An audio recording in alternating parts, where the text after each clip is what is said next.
Gala, welcome to the show. Hi, thank you for having me. So, right before we hit record, we were talking about accents and language. And so, let the readers in on your unique background in terms of travel and language and accents.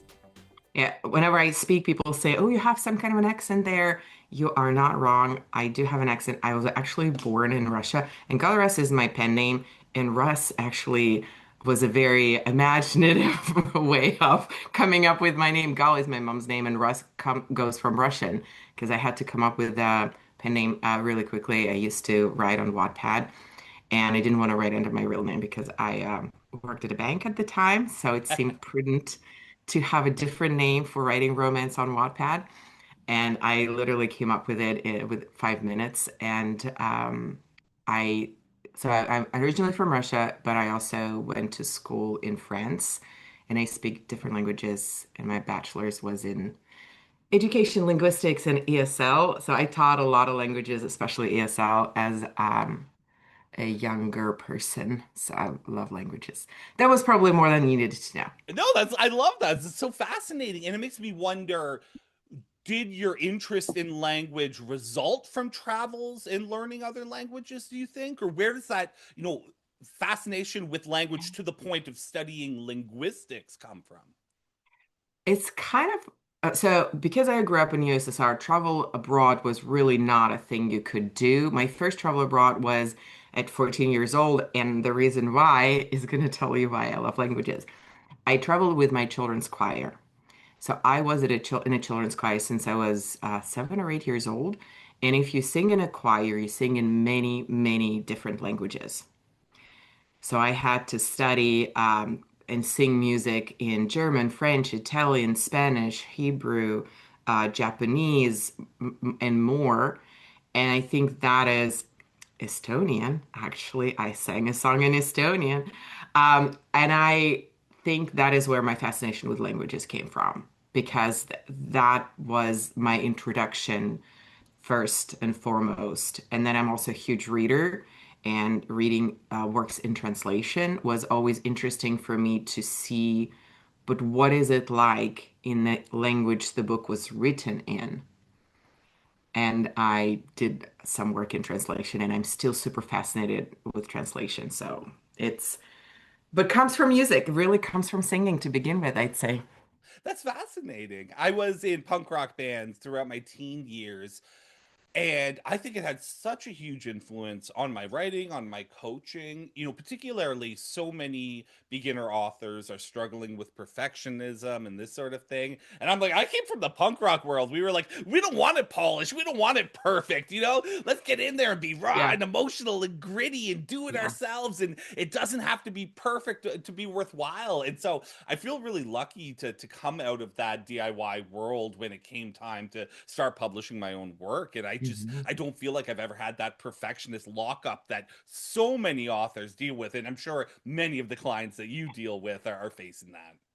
Yeah, I unfortunately am the perfectionist recoverer. Okay. So I feel pretty recovered at this point, but I understand. And yes, I have worked with people, especially newer writers who have not necessarily completed the first draft. Well, you know how your first 3 books, 5 books, like the first 3 books really is a lot of learning about who you are as a writer, how is it that you write, what works for you, what doesn't. And I would say even like the first 5 books is that because you change and just as you write more books, your business also changes because now you're both a writer and a business owner. Depending, even if you're in traditional publishing, you're a writer and a marketer. So the time availability and how you go about your writing schedule changes the more books you write, the more business you have to attend to. I don't remember what your question was, but I think a lot of perfectionism at the beginning comes from, and I was listening to your interview with Monica, comes from this thought that, well, everybody else needs editing afterwards, but I will be that unicorn. Who, because I've studied all of the things that there are to study, or because of whatever, I'm going to be that one person who writes their first draft and their first draft is going to be perfect. Yes. I always use the example. I'm not the biggest fan. I love Stephen King as an author, but I'm not the biggest fan of his writing book on writing. Oh, I Um, have it somewhere. yeah, I mean, we all do, and it's a great Yeah. read, but I think it really gives this message of like, I feel like sometimes people are so talented, like so out of this world talented, that they're not really great instructors or teachers to people who aren't like, the rest of us aren't Stephen King, Yeah. right? And so when he's Most of like, us. just sit down and write 2,000 words every day, 35, Yeah. 365 days a year, it's like, sounds simple, but some people need help getting there, right? But I just always think about when people are like, I'm the different one, I'm the outlier. I'm like, Stephen King built a printing press in his basement at 8 years old so that he could publish a local newspaper. It's like, I don't know about you, Gala. I didn't build a printing press in my basement at 7, No. right? And so it's No. like, if you think you like, you would know if you were the unicorn Yeah. already, right? It's like most of us are just regular artists working hard at the art form that we love, right? And yeah, there's these crazy, I call them aliens, right? There's these aliens like James Patterson and Stephen King or whoever out there, but then there's like real normal people, and we need revisions, you know. I like what Brendan Mm. Sanderson gives as advice because he said that his first, I want to say either 5 or 7 books he did not edit, and that the biggest lesson he learned was that you actually do need to edit to sell a book to an agent. And his story and how he found his agent is slightly different and not the traditional route, or not at least the route most people these days, because that was like 20 or 25 years ago that he did it, can follow. But his advice is you have to learn how to edit. And he has now a huge team of beta readers and then editors in the whole machine because, like, he's a huge writer and he's a very prolific writer. And he sort of like Stephen King writes character forward and not so Mm. much book structure. Yes. Again, based on your conversation with Monica, I You know know where that you I'm love coming structure. from. Yeah. I am both. I love structure, but I call myself a plantser. I'm a pantser and a planner. I love structure. I love learning about structure, and I love applying structure on all of the edits. And that's what I do when I develop my own edit or book coach people who need the structure support. But I am still very much a pantser where I get my chapter, I know what needs to happen in the chapter, but how it's going to happen, it's just going to come out of me whichever way. I don't plan that. I enjoy the process of letting my imagination loose. And I've worked with people on both ends, and I think that both ends are valid. When I talk to people who are predisposed to be plotters, I'm telling them, you're just going to spend more time at the beginning and you're going to plot, but you also need to let go of the expectation that exactly what you plotted is going to manifest. It doesn't work that way. Mhm. There's still going to be changes. You're going to still edit. You might need to edit less than the person who free writes and then comes to an end. And now they're like, ooh, let's actually put some structure into this, hopefully. And then their longer investment is going to be at the editing stage because they have to have a bigger developmental edit and bigger all of those things. And as a plotter, you usually will have smaller ones, but you still, in my experience, you still will have them. Oh yeah, absolutely. And Yeah, I I've mean, I had think. book. Go Sorry, ahead. go ahead. No, Well, you go ahead. I was gonna say, I think you just perfectly articulated something that I believe, which is really that like pantsers and planners aren't actually that different, right? We just do it in an opposite order. It's like people either plan ahead and write a first draft, or they pants a first draft and then reverse engineer all the things that the planners did. Like either way, we need character arcs, we need a beginning, a middle, and an end. We need setups and payoffs, right? So the whole kind Yeah. of like, are you a pantser? Are you a planner? I mean, after the first draft, it doesn't really matter because No. at that point, we're all revising and we're all Oh, trying to get to that point of a great story. at least I hope we're all revising because that is another thing that I've come up and why I do developmental edits usually only with people who I know because I think people have this not expectation, maybe resistance, especially people who are earlier writers to changing anything.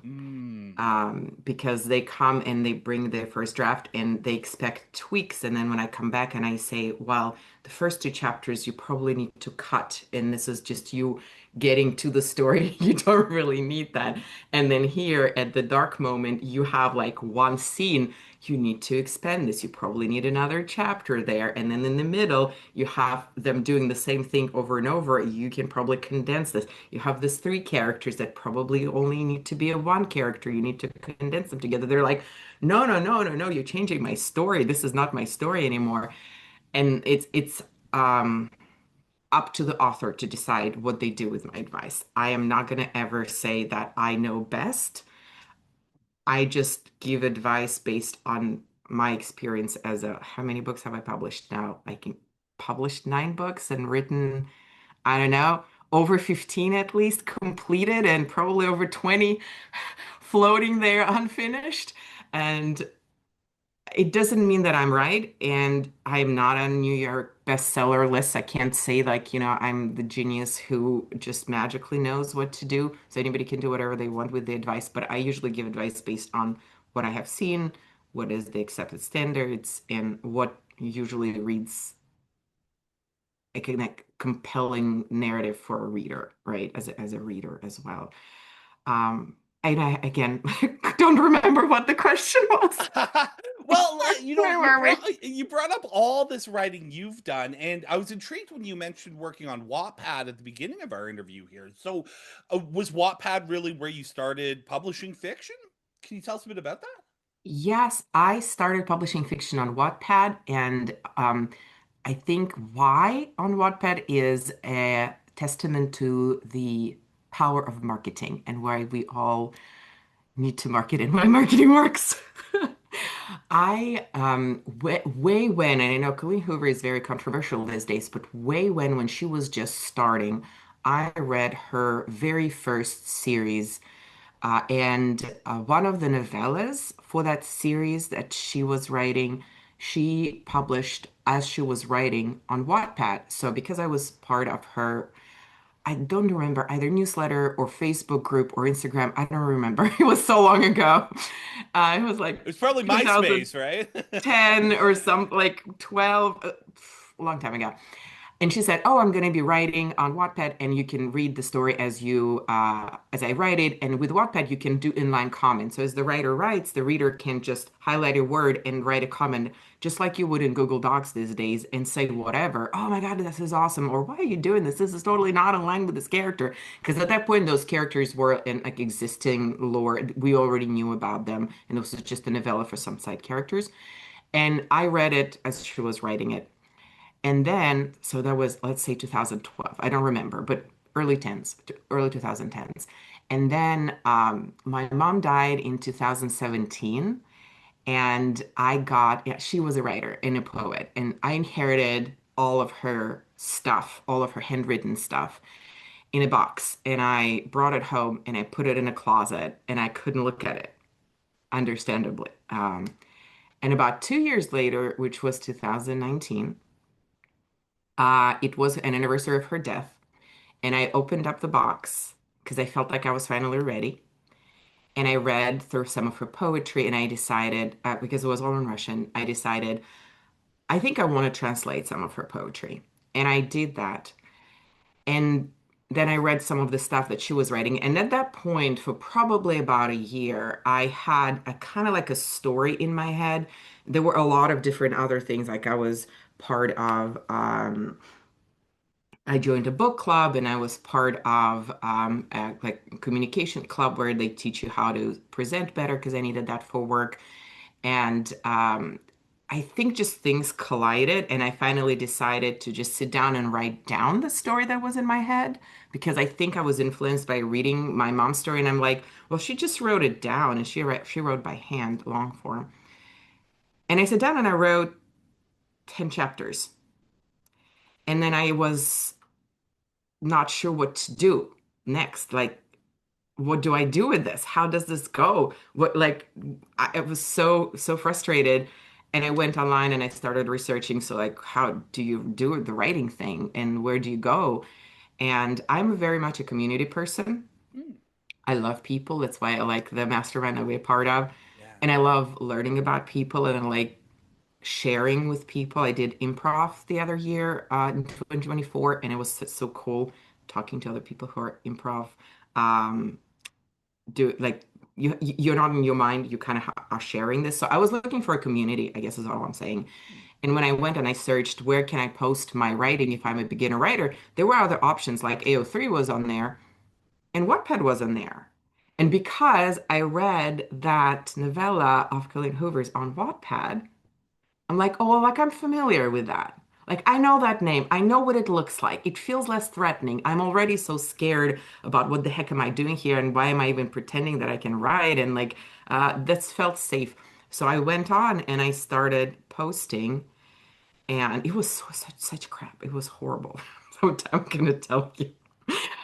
But I found my community, and that's through that I found my community. I found other writers. I found in the end, like my co-author through there, and I eventually was hired by Wattpad, and for 2 years I worked for them. So they actually paid me to write stories for them. And then I went to Kindle Vella because I was used to serialized formatting, and then in the end, ended up publishing. That was a very long explanation. No, I love Probably it. more I than love you it. needed to know, but. No, I have a client. Shout out to my client John, who's publishing on Royal Road right now, and he is just having such a fantastic time with it and really enjoying the experience, but also developing as a writer by the feedback that he's getting, just like you said. And I think it's publishing serially is also a really great lesson in like Seth Godin calls it shipping, right? Like just not writing a book for 10 years, writing a scene or a chapter for a week and hitting publish and getting into that rhythm of actually creating work, but then also publishing work on a regular basis. Yeah, it Yeah, so gives I'm really you interested in that. the feedback you get. One of the things that I also encountered with my clients is that they will write a book and then they're very scared to share their work because you don't know how people are going to react, right? That definitely helped me develop the both appreciation for feedback and safeguarding mechanisms because not all feedback is equal feedback. You're not going to take feedback from everybody too hard as much because of that experience. It also taught me I was posting. So on Wattpad, if you post regularly, you are going to grow faster. Wattpad of these days was is not what Wattpad was then. Like every platform, things that like Facebook now is not what Facebook was, 5, 10 years ago. But then you had to post regularly to be in the algorithm in the way that it's going to push your stuff out and you could grow faster. So I was posting either once a week or at some point I think twice a week, but most of the time once a week. So I had to post and let's say about 2,500 word chapter a week. And on Wattpad, when you post it, it cannot be completely first draft. It has to be in a shape that people can read and not say, oh, every other word is a mistake. You're gonna still have mistakes. It's still a first draft T, second draft T, but it has to be a little bit, you have to put a little bit of line editing into it. But it taught me really the rhythm of writing a chapter, editing a chapter, writing a chapter, editing a chapter. And the writing a chapter was amazing down the road to be able to kind of be in the rhythm. The editing a chapter right away was something I had to unlearn afterwards because I right now prefer a rougher first draft because I know that down the road, the time if I spend on a prettier first draft, I'm just spending time on things that I probably am going to cut. I know that I'm going to cut things. So that was a good unlearning down the road, but it was still a good experience. I feel like it was, I don't know how else I would have started. Well, It was, and it sounds like you were, I mean, you got a paid gig out of it. So it sounds yeah. like you were fantastically successful. What do you think it is about your work that you got you paid to write on a platform like Wattpad? I wish I knew. They never told me. They came with an offer and they said, "Oh, we're going to starting this program, this pilot program," and they called it a stipend. We're going to pay you every month a stipend, and you have to write. I don't remember right now how many words. Uh, um, I don't remember. I don't remember. Let's say 10K a month. It's probably not the number. I just don't remember right now. And I was like, Tell me why. What happened? Because I applied, I submitted for they have like a yearly award there called Waddies, and I submitted for that award and I didn't win it. I didn't even get on the short list. These days they're doing a long list, a short list, and the winner. But at that point they only had a short list and the winner. I was not on the short list and I was not the winner. But maybe somebody read it and thought that it was good. I am all about feelings. And one of the classes that I teach is how to put emotions on the page. And I think for the romance genre, it's almost like a must-have. You cannot not have proper grasp of how to write feelings and write romance. Other genres can, have less, but romance is all about the feelings. And I really, really, really, really, really love writing feelings. And I have a very good handle. I did not start that way, but now I have a very good handle. And because I come from the Russian and French background, and I read a lot of Russian literature and a lot of French literature, they both are very heavy into emotions and not always like nice and fluffy emotions, but that raw human experience. I read Dostoevsky, Crime and Punishment when I was 12, and Les Miserables when I was probably 13. So I love that raw human experience and getting inside the people's chests as characters and like really digging into their whys and their wounds and their reactions and their masks to that they present out versus what they're feeling inside. I write in first person as a result. Um, if I had to guess, I have no clue whatsoever. Nobody has ever told me. I would say probably that because I would say that's definitely a thing that I enjoy writing a lot. There's this myth I always talk about, the myth of the lone writer, right? That we have to be this lone genius. You've already said you're a community person, that it was really through being part of a community that you launched your career. And I'm really curious about you working with a co-author. What is that experience like? And what are some maybe recommendations you might have for listeners who are thinking about working with a co-author? Mm, it's a, I think it's both difficult and inspiring. It is a little bit like dating. If you dated people, you know that not everybody you go on a first date is going to be the person you want to have a second date with. Right? And then with some people you can have a 6-month relationship or a 2-year relationship, and with some people you end up getting married. I've been married for 20 years. It really is like that. So I was shopping for critique partners originally, and I have figured out that what I want and what other people want from critique partners is not the same. I want people who are honest but nice about it, but honest. And I think in life, I'm looking for that in general. Like, I want the person to tell me if I have spinach in my teeth, but not like, you have spinach in your teeth. It's like, "Hey, like you have spinach in your teeth." But I want to know. I don't want to be walking around with that spinach that you saw in my teeth and pretend that everything is fine. So I'm looking for honesty, but also a human delivery and not like the superiority complex. And I also was looking for somebody, and I still look as I grow as a writer and as a coach. Like I have a mentor, Beth Barani, who embodies all the things that I look for in a person. For somebody Beth has who, been on this show, so we I know her just love well. her. The listeners know her. I love her. Beth is such a um, knowledgeable person, but also she leads with warmth and support. So you feel like when you don't know something, it's you not because you're dumb or because you're just incapable. It's because you just haven't been taught that yet or you haven't encountered that yet. And she's there to show you the way and to kind of like lead you into your own genius that you just haven't uncovered yet. It's just like such a pleasure to work with people. So, and that's what I usually look for. And that's what I encourage other people to look for is finding people who are better than you in something. And you can also trust them.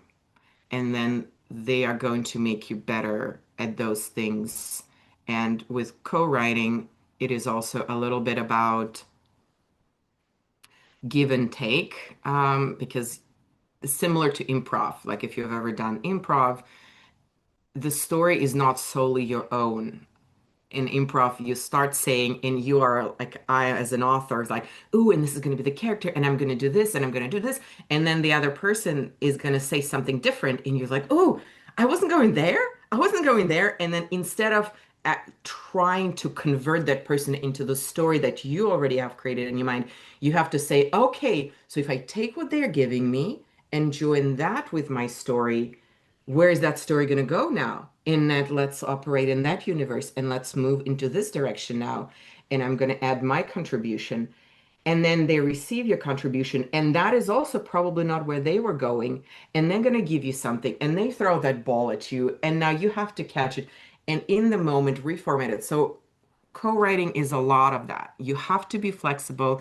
You have to be willing and interested in the other person, in receiving what the other person's mind is giving you, and for that to be a gift and a boost and not something that you're actively pushing against.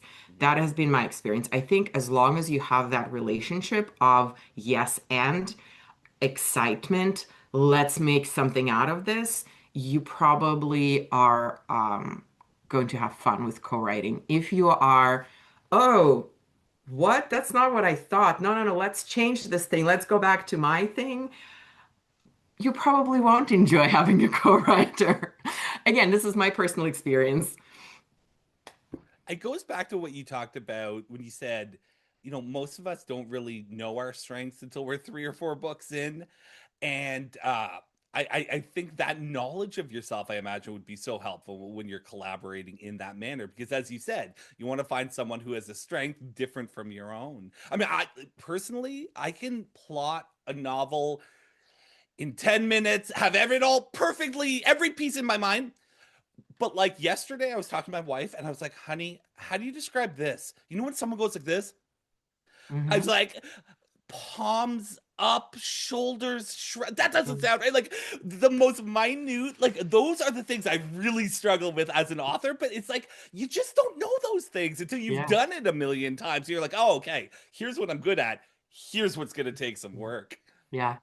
And then you change also. Oh, of course, Again, yeah. like in your relationship, I don't know how long you've been married, but like in your Almost relationship, 20 years, like you. also, so like when we got married in our 20s, we were very different than right now in our 40s, right? And we grew and we had to adjust to each other's growths. And we were not both, it doesn't work like you're not growing all in the same direction equally at the same time. Like, right, one person grows more, the other less. And you kind of have to adjust and go with it and be willing, a willing participant in the other person's growth, and know that the other person is going to be a willing and interested participant in yours. So co-authoring again is the same. And as long as that is happening, you're good. And whenever it stops happening, then you might be going too far into different directions.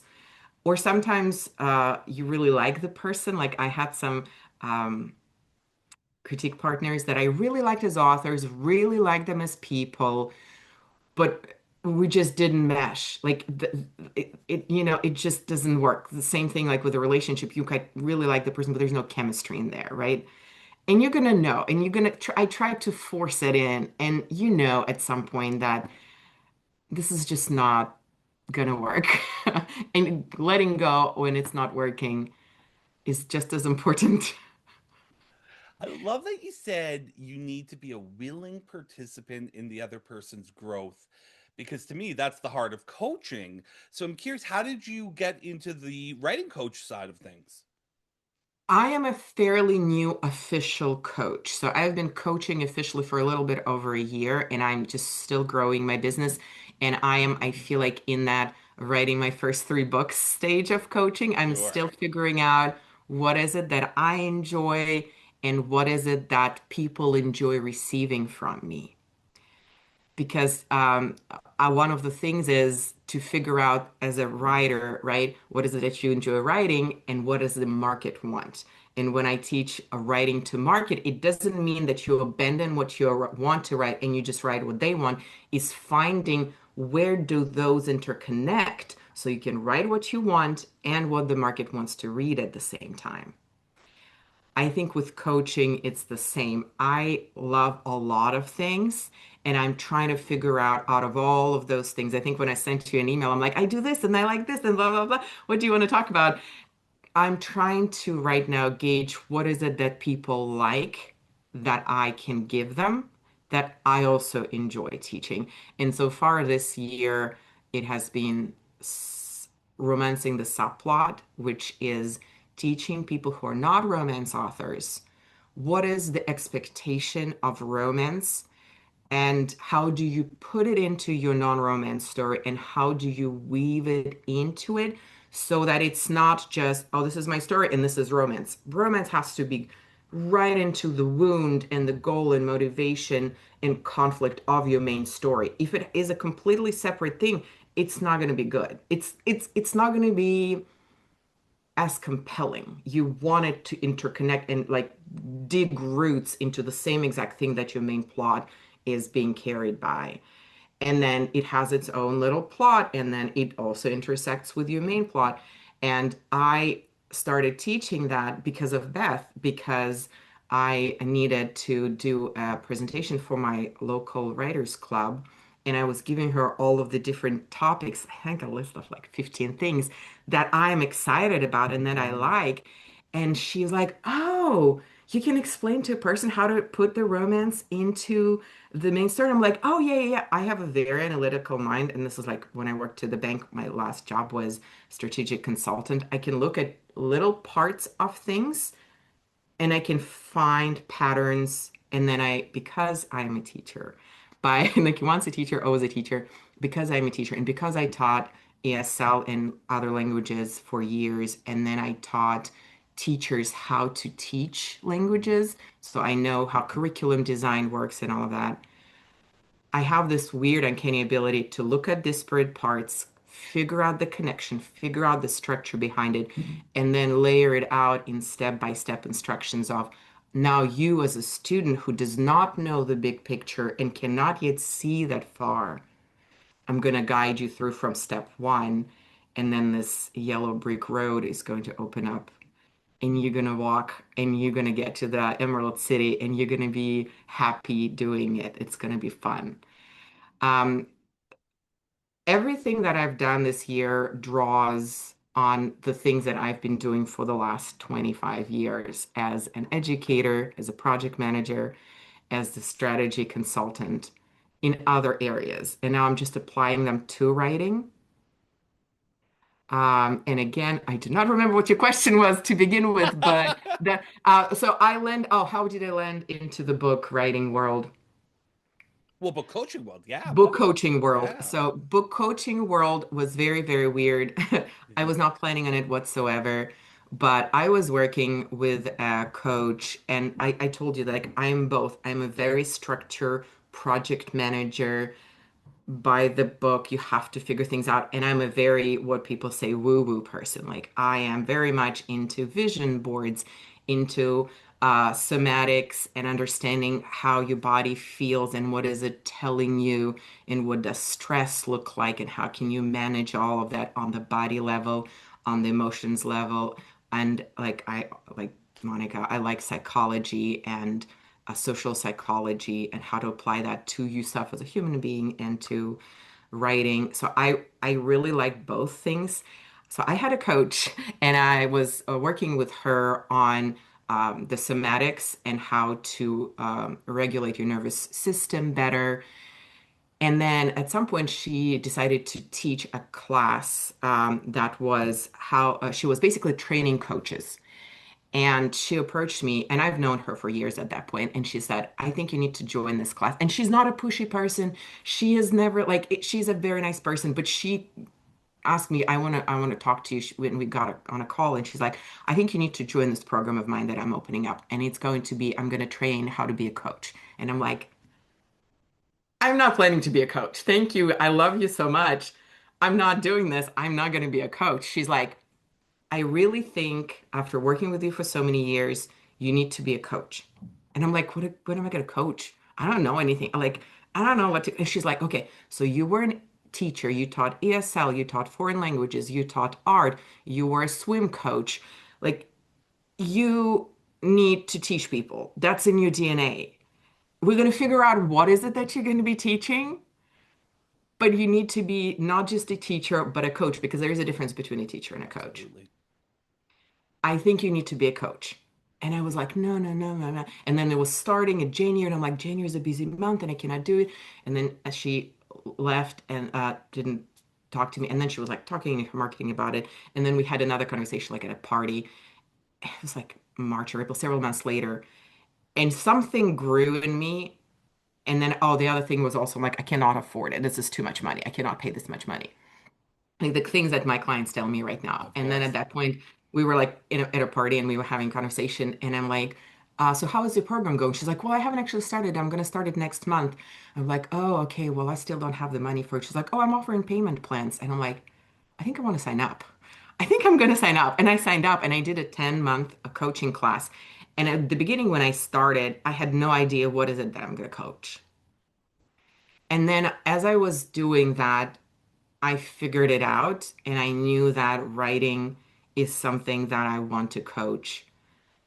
And I started kind of like dabbling in it. And then I met Beth. I met Beth at my local California Writers Club. She was a presenter. And she did such an amazing job at that workshop. And she didn't talk about the fact that she works with other like she works with writers. She talked that she worked with writers, but I approached her and she also speaks French. So I approached her and we spoke French and I'm like, "Oh my God, you're my person. I love you." And I said, "Would you ever consider going out for coffee or something so I can dig your brain because I'm like considering doing being a book coach and I've had some clients at this point, but I haven't like hung up my shingle. All of my clients were just because people heard about it through word of mouth and said, "Oh, I know somebody who would benefit from working with you." But I haven't like officially said I'm doing it. I was not officially committed it inside to it inside.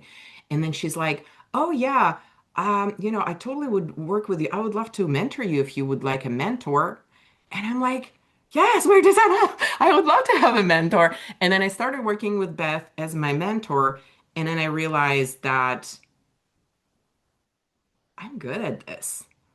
And like, this is working. This is good. Like, people are responding really well, and I'm giving things to people that they need. And Beth was giving me the support. So I was in a coaching program first, and I paid a lot of money for it. And then I was working with Beth, and I paid her too to give me all of the things. Like, she went above and beyond anything that I paid her. But I needed that support. And I think that also taught me that if I had that support when I was a writer, when I was starting, when I was figuring things out for years, that Beth literally taught me in like a month. And I would have been figuring those out for years if I didn't have Beth, if I didn't have the previous coaching session, that other people who are writers who are floundering could use somebody like me who can support them emotionally and also already has the map and can give them the map and explain how to go and figure out their way and their destination, wherever it is that their destination is, that they don't have to just go into this blindly. Some people like that, but a lot of people, as again you were saying with Monica, would like to be told what to do and would like to not be completely scared every step they take. They want to have a little bit more of that confidence and support, and they want to know where they're going. Yeah, Again, I find unfortunately so many people are like 7 years into their writing journey before they realize they could use some help, right? I think almost everyone is like, you sit down, you write a book, and it just magically comes out. And it's only after so much pain and suffering that they finally go, maybe there's a path I can follow. Maybe there's an expert who can, make this quicker, easier, more efficient for me. But it's, at yeah, least for me, so often when people come to me, it's really after a long period of struggle, which is so unfortunate because, as you said, especially like over the last 150 years, like we've kind of got a handle on story. Like we kind of know what people like, and we also know, systems for getting it done in an yeah. efficient manner, right? You don't have to reinvent the wheel every time you decide you want to be a writer.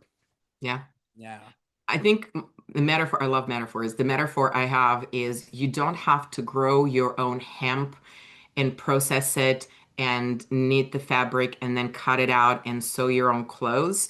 We're at a point where you can come to a store and there are all of these different styles and all of the different things that are ready, and you can just try different things on and figure out what is it that you like, and you can have a stylist there who is going to be telling you like how to understand what is working for you, not who's going to tell you, oh, this is your style. A good stylist understands what is it that you are about and how can you express that. I think that the good writing coach, book coach, does that for you too.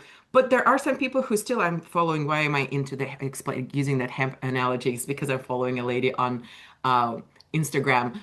That is her fun project that she's documenting. She grew her own hemp. She's processing her own hemp now. She just finished processing it, and then she's gonna make cloth. And then her job, what she wants to do is to create a dress out of the hemp that she grew herself. It is a totally valid process if that is what you're after. If you're after, I really want to figure everything out on my own, and that is the joy of the process to me, absolutely go for it. But if what your goal is I want my clothes to represent how I feel inside. I want it to be a representative of my style. To me, it's like I want my story to be out for consumption for readers. You can have all of those things that are available that you can use, that you can get there faster with other people's help. But everybody likes the different things. Again, I am very much into I'm going to give you what I have and I'm going to guide you, but you are the author. And I think like that's what I like about the editors that I've worked with. You are the author and you know yourself. And it is still in the end on your plate to make the final decisions. I could show you the way, but you kind of need to decide Yeah. which path is feeling right. And maybe this is me as the person who is deep into the somatics, but like if you know yourself, you're gonna know. I have this sticker that I like to share. It says, I know the answer. So even if I talk to a million people and I ask their opinions, in the end, it's up to me to sit down and to think and to feel because I know the answer in the end. And I think that that's the same for other people. If you dig deep enough, you know the answer. Yeah. Yeah. You're located in San Francisco. I grew up in the 90s. San Francisco was the East Bay, in fact, particularly, was the center of punk rock culture in the 90s. And on that topic of punk rock, do it yourself DIY is a big part of that, right? Don't sign to a major label, do your own record label. And I was watching an interview with Laura Jane Grace, who's the singer songwriter of a punk band nowadays called Against Me. Hmm. And she said this great thing. She said, I never thought DIY meant do it alone. Right? It's like just because you're doing it yourself, just because you're coming at that with that independent publishing or punk rock attitude doesn't mean you have to do it alone. It's exactly like you just said, Yeah. right? At the end of the day, you're the author, but that does not mean you You're need to be alone. the only person involved in the process. But it's so nice to be in community. I think you learn a lot of from community, and I think you can also see different things and how people are doing things. And I at least, can know right away if something is not for me. It doesn't mean that it is bad. It doesn't mean that it is wrong. It is just this is not how my brain works. This is not how my personality works. And that's totally fine. But it's nice to be exposed to things like we have different programs, and like when kids are being taken to, I have kids, so a lot of my examples are kids related. Like one of the reasons why we take kids on field trips into school, for example, or let's say it's an elementary school, is because not everybody comes from the same background, and not every family is going to go to a museum, and not every family is going to go to Jelly Belly Factory. Not every school is going to go to run through the mud in a canyon.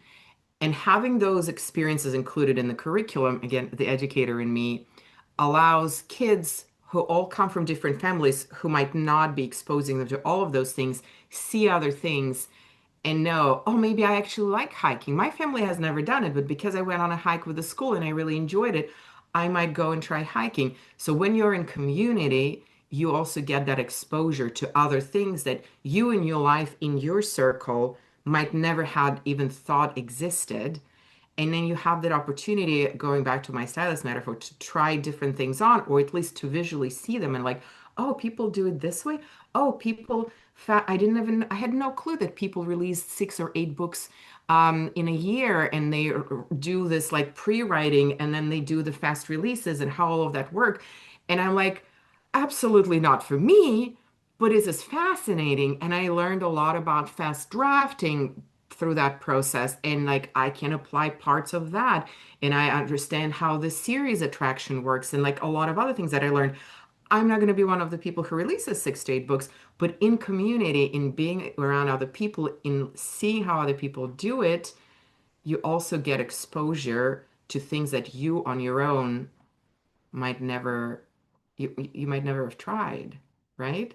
Absolutely. Yeah.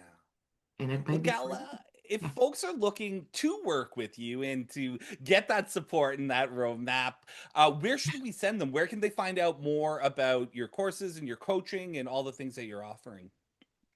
Gala Russ author is my website currently, and I am on Instagram primarily as Gala Russ author, and I'm also on TikTok occasionally. I really am working through my 2026 agenda, and I am probably going to post about that on my website. I have a newsletter. Definitely sign up to the newsletter. It is on the website.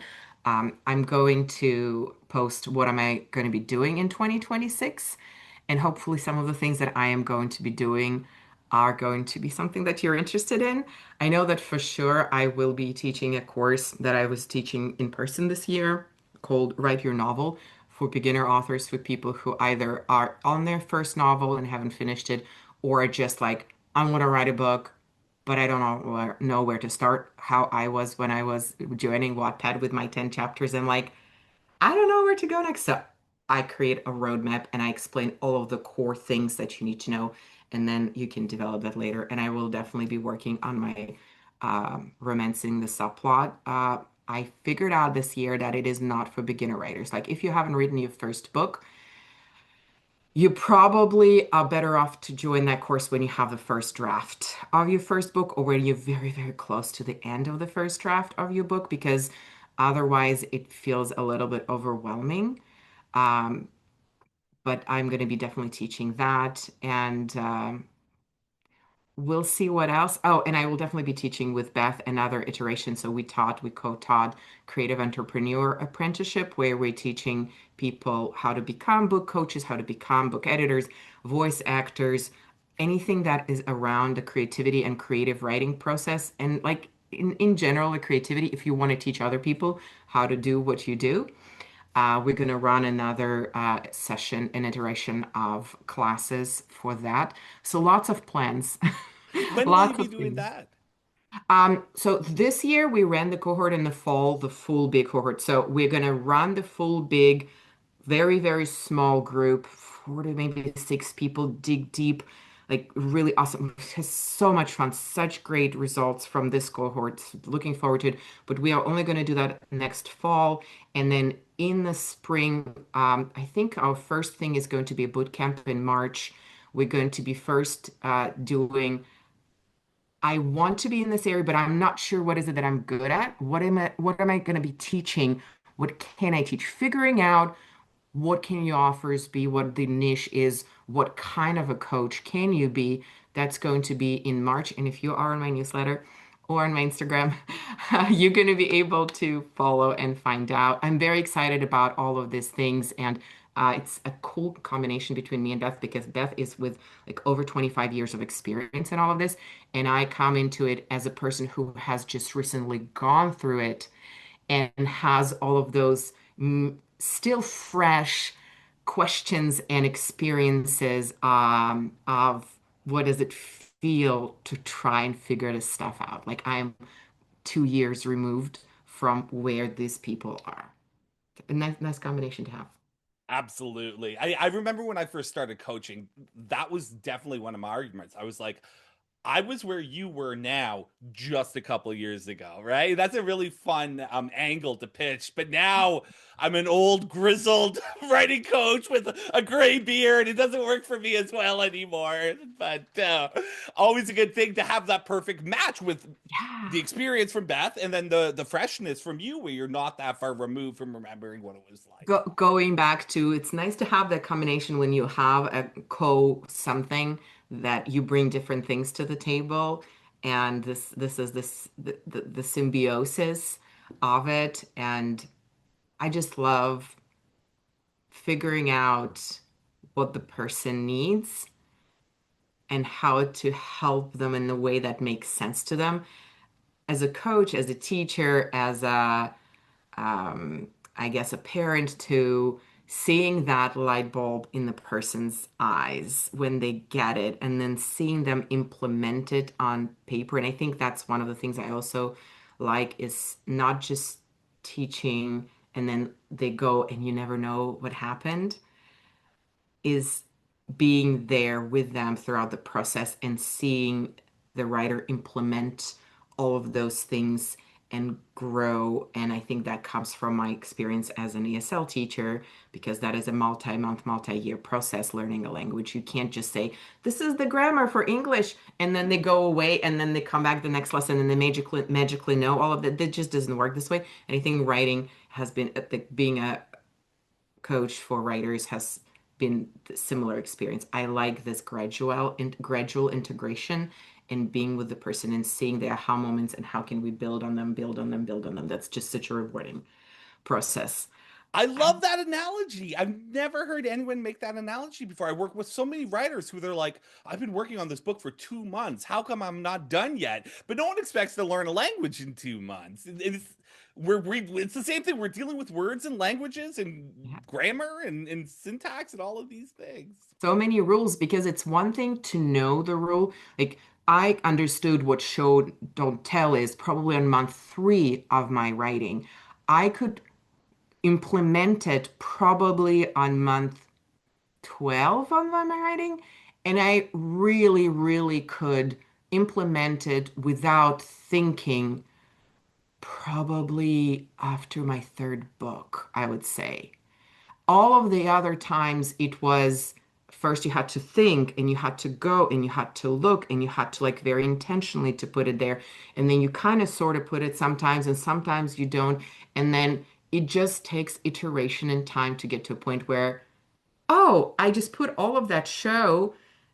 I didn't even think about it. It just kind of came out naturally. And I think maybe some people are naturally that way in some things, but I don't think that all writers are naturally good at all things. So maybe you are the kind of writer who was naturally good at show, don't tell right away, but maybe your active setting is not as up to speed, or your dialogue is where you need more understanding and help, or how to structure. You maybe on the page you're great, but structurally it all floats somewhere. I have never met a writer to date that is good at all of those things. Yeah, it's like Hemingway said, we are all apprentices in a craft where no one ever becomes a master. Yeah, yeah. Well, thank you so much for joining me on the podcast today. It's been an incredible discussion. And maybe, I mean, we didn't even touch on your interview series on Instagram. We didn't touch on, we barely touched on your marketing expertise. So maybe Yeah. in the spring, we'll get you back on the show when you're getting ready to do your program then, and we'll have another conversation. Would love that. Would absolutely love to be back.